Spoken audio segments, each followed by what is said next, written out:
Leur valeur s'est complètement effondrée. Salut tout le monde, c'est TMF et aujourd'hui on va analyser les joueurs dont la valorisation a le plus chuté. C'est des données qui nous viennent du site Transfermarkt. Regardez-moi ce beau petit tableau. Pour rappel, Transfermarkt c'est un petit peu le site de référence concernant la valorisation des joueurs.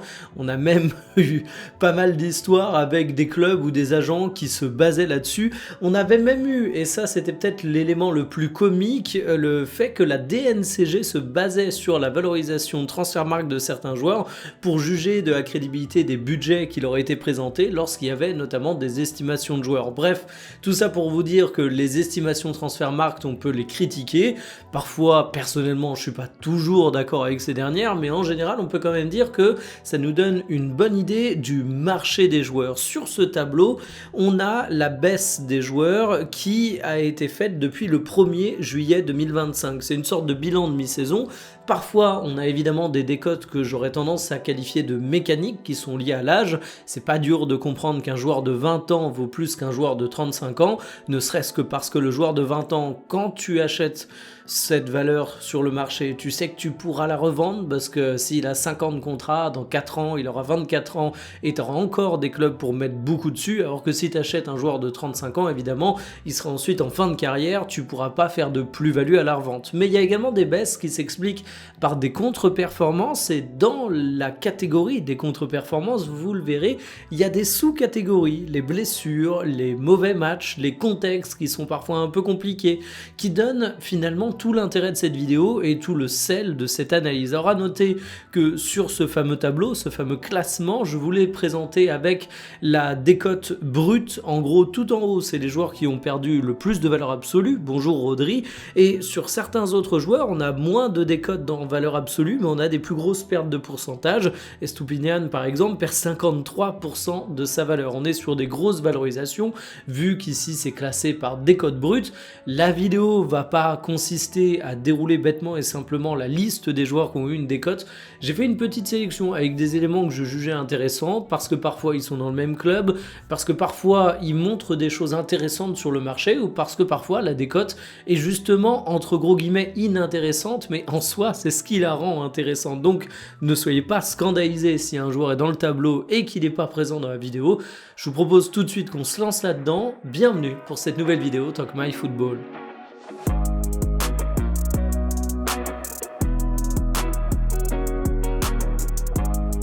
Un ballon d'or, un pic à 130 millions d'euros et désormais une valorisation qui est seulement à 75 millions d'euros pour Rodri. Il n'en faudra pas plus pour que certains crient au fait que c'est le pire ballon d'or de l'histoire.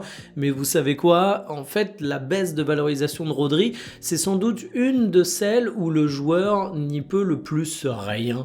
Parce que finalement, la baisse de valorisation de Rodri, elle est tout simplement due à sa situation médicale. Quand on regarde les blessures du milieu de terrain de Manchester City, on se rend compte que cette saison, il a joué 550 minutes de jeu.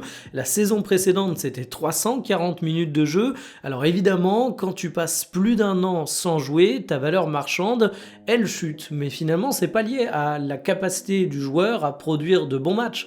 Parce qu'on l'a vu face à Chelsea, sitôt qu'il fait son retour du côté de Manchester City, eh bien on comprend pourquoi Rodri avait une telle valorisation. C'est un joueur qui a du talent et en termes de performance, il n'a pas radicalement chuté. J'ai même envie d'aller plus loin concernant le commentaire de ses blessures. Il y a des joueurs où une blessure peut amener une vraie réflexion sur sa valorisation. Vous prenez un mec comme Ressé. Oui, je parle de Ressé après avoir parlé d'un ballon d'or, il faut se mouiller la nuque, la transition est violente, vous risquez de faire une hypothermie. Mais vous reprenez un mec comme Ressé, j'insiste. Ressé, il s'est fait ses croisés au début de carrière. Et quand tu te fais les croisés, ça peut changer ton profil de joueur. Et n'importe qui ayant vu Ressé avant les croisés vous le dira, c'était un joueur qui avait du vrai talent dans les jambes, c'était un joueur avec un immense potentiel. Sauf que voilà, sa blessure, ça l'a rendu plus lent, moins vif. Il y avait mille et un autres problèmes dans la carrière de Ressé, j'en doute pas, mais en attendant, quand t'as un joueur qui se fait les croisés et que c'est un ailier explosif, tu peux te dire qu'il va pas revenir à son prime. Rodri, Alors j'ai pas envie de dire que ça pourrait être le même joueur de foot même s'il avait des problèmes chroniques de dos et qu'il avait du mal à se déplacer, parce que évidemment ce serait le caricaturer, mais je pense qu'on sera tous d'accord pour dire que c'est pas le joueur qui, quand il va revenir d'une blessure, va être peut-être un peu moins tranchant physiquement, va pour autant complètement changer son football. Ses qualités sont ailleurs. Donc en fait Rodri a beau être la pire valorisation en termes d'évolution depuis cet été, bah cette perte, elle s'explique malheureusement par la succession des blessures. On pourrait ajouter une petite question mécanique parce qu'il a 29 ans, mais à mon sens, ça va plutôt faire que sa remontée, qui est inéluctable s'il enchaîne les matchs avec son niveau habituel, elle sera tout de même plafonnée au bout d'un moment parce que tu sais qu'à 30 ans, un Rodri sur le marché, c'est plus à considérer de la même manière puisque si tu te positionnes dessus, tu pourras pas faire une plus-value à la revente tout simplement. Dans la catégorie des joueurs dont la valorisation s'est effondrée, je demande l'allemand Florian Wirtz, et là pour le coup, c'est typiquement le genre de cas où c'est le sportif qui parle. Florian Wirtz, sa valorisation, c'est la suivante. Il est aujourd'hui à 110 millions d'euros, il était à 140 millions d'euros il y a de ça seulement quelques mois, mais ne paniquez pas pour Liverpool, le transfert est annoncé aux alentours de 125 millions d'euros, donc oui, la décote fait quand même mal aux fesses pour dire les choses très concrètement, mais c'est pas non plus la catastrophe industrielle d'un joueur qui aurait été radicalement surpayé. Pourquoi Rodri a décoté? Eh bien parce qu'on regarde les matchs du côté de Transfermarkt, j'imagine tout simplement.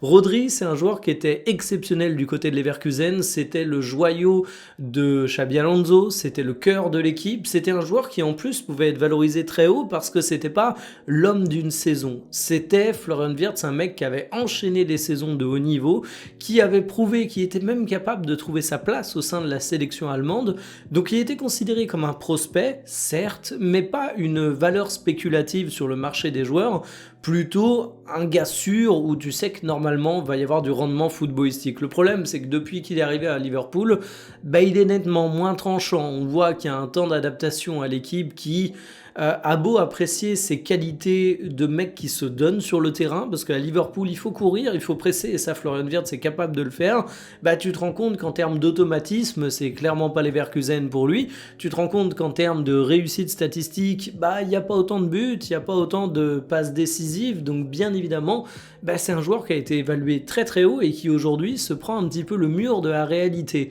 Et ce qui est intéressant avec Florian Wirtz, c'est que si j'irai jamais le condamner, parce que c'est évidemment un très jeune joueur et que sa carrière va être faite de 1001 hauts et bas, et là c'en est un qu'on voit, mais il y en aura plein d'autres, très très haut, très très bas, c'est également un joueur qui à mon avis peut voir sa valeur marchande fluctuer assez rapidement. Si par exemple les 6 prochains mois de Florian Wirtz sont mauvais, bah ça m'étonnerait pas qu'on attaque le mercato estival prochain avec un joueur qui voit sa valeur chuter à 100 millions d'euros, voire un petit peu moins. Désormais les choses sont plutôt simples du côté de Liverpool, c'est un joueur que tu as acheté pour l'avenir. Certes, t'espérais qu'il ait un rendement immédiat sur le terrain, mais à son âge, il a un contrat long, il a coûté énormément d'argent. Tu sais que Florian Wirtz, c'est un projet pour Liverpool, il est censé porter l'équipe tôt ou tard.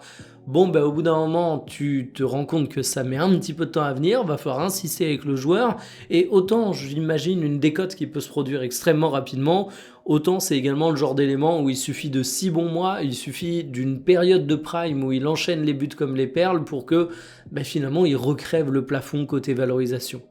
Du côté du Real Madrid, l'actif joueur s'est effondré de manière globale si on prend en compte 3 stars, Vinicius Junior, Bellingham et surtout, bien évidemment, Rodrigo. Les 3 ont eu une chute de valorisation et ça fait mal. Et quand on parle parfois de décision des entraîneurs qui peut être préjudiciable à un club, quand on parle parfois de pression du président du club, des actionnaires sur qui doit être aligné, on a toujours tendance à se placer du côté de l'entraîneur et c'est bien normal parce que si vous êtes supporter du Real Madrid, vous souhaitez des performances immédiate, mais quand tu vois à quel point ça peut avoir un impact financier sur les clubs, et là on va le voir très concrètement, tu peux comprendre également le rôle des méchants qui disent à l'entraîneur « ce petit jeune, je l'ai payé quelques centaines de millions d'euros, donc tu vas le faire jouer ». On commence avec Vinicius Junior qui est aujourd'hui valorisé à 150 millions d'euros, il était à 200 millions d'euros il n'y a pas si longtemps, ça va faire 2 ans qu'il est moins bon, donc évidemment ça explique sa chute, fin de contrat qu'approche, déclassé au Real Madrid. Alors ce qui est assez intéressant avec Vinicius Junior, c'est de voir à quel point, même quand une valeur s'effondre, parce qu'il a quand même perdu 50 millions d'euros, bah, ça reste un joueur qui a une valorisation qui est hyper importante. Parce que finalement, si vous êtes directeur sportif d'un club aujourd'hui, que vous regardez la situation de Vinicius Junior, qu'est-ce que vous vous dites? Bah que c'est extrêmement délicat du côté du Real Madrid, parce qu'il y a la concurrence en termes de leadership devant de Kylian Mbappé, parce qu'il s'entend pas hyper bien avec son entraîneur, parce que ça négocie dur côté contrat. Mais je pense que personne se dit que Vinicius Junior, à 25 ans, il est finito pour le football.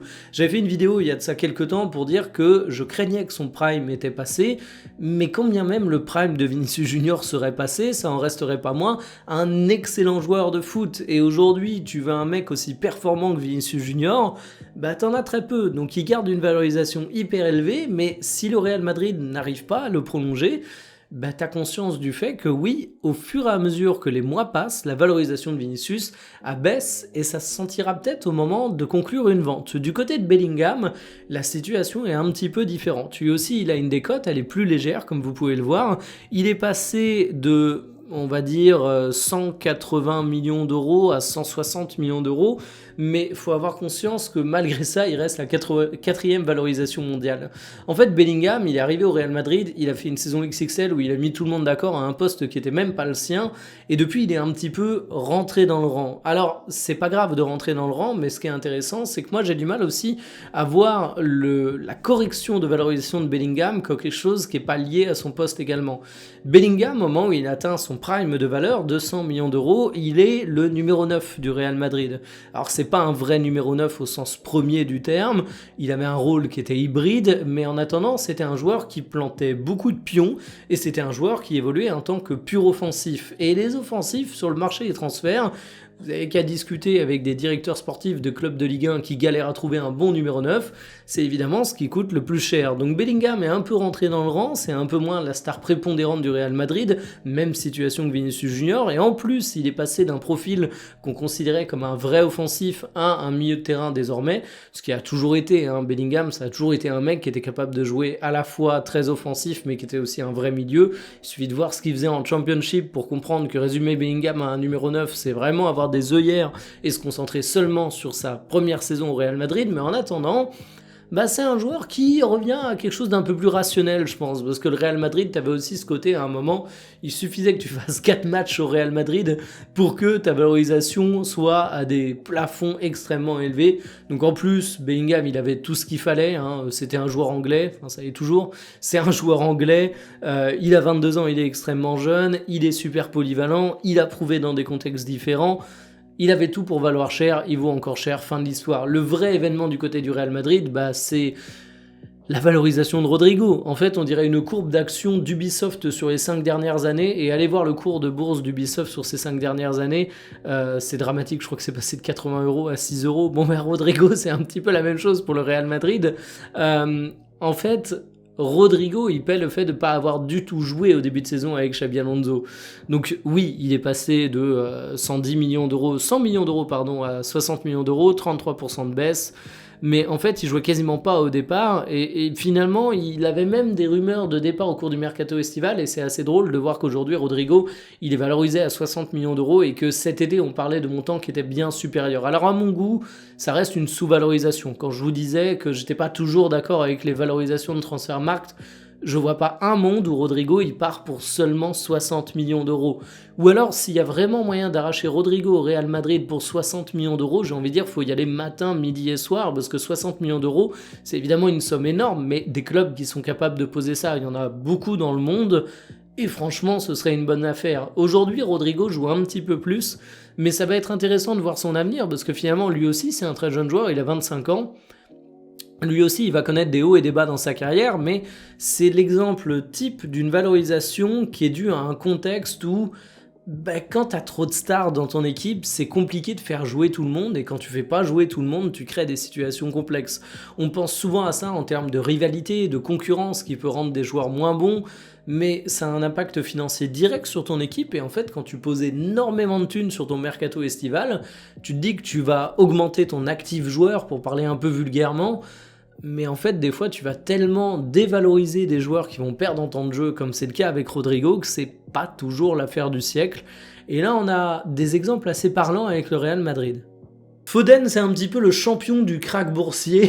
À une époque, à son prime, il était estimé à 150 millions d'euros. C'était en mai 2024, et souvenez-vous, on avait un Pep Guardiola qui disait qu'à part Lionel Messi, il avait jamais entraîné de joueur aussi talentueux, et aujourd'hui, Foden, il est valorisé à 80 millions d'euros, autant vous dire que la décote a été relativement violente. Et pour la situation du jeune Anglais, en fait, ce sont les terrains qui parlent, parce qu'au moment où il est le plus valorisé, il sort d'une saison exceptionnelle, où il dispute 53 matchs, il marque 27 buts et il claque 12 passes décisives, et derrière, beaucoup moins de temps de jeu, il a été challengé, beaucoup moins de réussite statistique, et même dans les matchs, il est beaucoup moins influent. Cette saison, c'est mieux, depuis que Cherki est arrivé, grâce ou à cause, chacun emploiera le terme qu'il juge le plus adapté, mais pour moi, il y a un petit lien de causalité, et quand je disais que du côté du Real Madrid, les valeurs pouvaient se neutraliser, là j'ai l'impression que tu as une saine émulsion qui se passe du côté de City pour ces deux joueurs. Et Foden, il n'y a que 25 ans, donc sa valeur marchande va rebondir. Mais en attendant, j'ai quand même l'impression qu'il y a eu un petit peu d'emballement sur lui. La sanction financière vient surtout de la saison précédente, parce que cette saison, l'anglais s'est quelque peu relancé, mais est-ce qu'à un moment, Phil Foden, t'avais vraiment envie de poser 150 millions d'euros dessus ? Moi, j'ai toujours considéré que c'était un joueur immensément talentueux, je le considère encore aujourd'hui. C'est un joueur qui en plus a un profil rare, il est anglais, profil du centre de formation de Manchester City. Mais est-ce que, en tant que directeur sportif du Barça, du Real Madrid, du Bayern Munich, du Paris Saint-Germain, j'aurais posé 150 millions d'euros sur Foden ? Non. Et il y a un truc qui est tout bête, c'est l'effet Manchester City, et dans une moindre mesure qu'on peut également connaître à l'Atlético Madrid. C'est-à-dire qu'il y a des joueurs qui sont bons dans des contextes, mais qui sont difficilement exportables. Foden, vous regardez la différence de ratio match-but, même si c'est une donnée limitée et que la performance s'évalue par plein d'autres choses que les buts, mais là c'est tellement parlant que je suis obligé de vous le présenter. Vous regardez ça du côté de City et vous le comparez à l'Angleterre, c'est comique, parce qu'à City il marque beaucoup, mais en Angleterre c'est 47 matchs et 4 buts. Alors certes, il joue pas que des matchs pleins, dans les 47 il y a des entrées, mais tu te dis qu'en sélection, il a également affronté des tout petits clubs, des tout petites nations, alors qu'à Manchester City, il affronte des clubs de Première Ligue. Et en fait, je me dis, Foden, aujourd'hui, dans une équipe, s'il n'est pas à Manchester City, tu le mets à quel poste ? Alors vous allez peut-être me dire, non, c'est évident, je mets à tel ou tel poste, mais au-delà du poste, pensez à l'animation, parce qu'il a quand même un rôle assez atypique dans l'équipe Foden. Et c'est pas un mec qui est facile à caser quand tu vas chercher à faire l'organisation tactique de ton équipe. Donc en fait, même si c'est un talent que je trouve assez exceptionnel, je trouve que c'est un joueur qui est dur à utiliser, je trouve qu'il a eu une période de prime qui était très très forte, mais qu'aujourd'hui il rentre un petit peu dans le rang. Et ouais, pour moi, Foden, c'est un joueur que je situe plus, à voir comment va évoluer sa carrière, mais entre 60 et 120 millions d'euros, quand il était passé au-dessus ça, je me disais que vraiment, il y avait de l'emballement. Curieux de voir où il va terminer.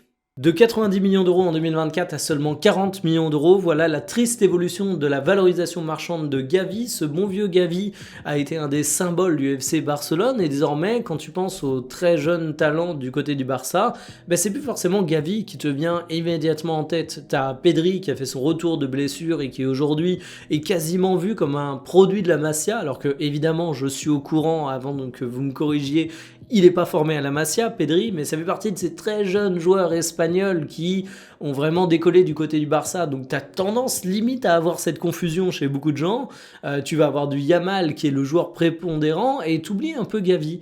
Et en fait, Gavi, sa baisse de valorisation vient évidemment de ses terribles blessures. C'est un joueur qui a eu à nouveau une très grosse blessure au début de la saison. Ça explique sa baisse de valorisation, mais avant, il avait eu des croisés.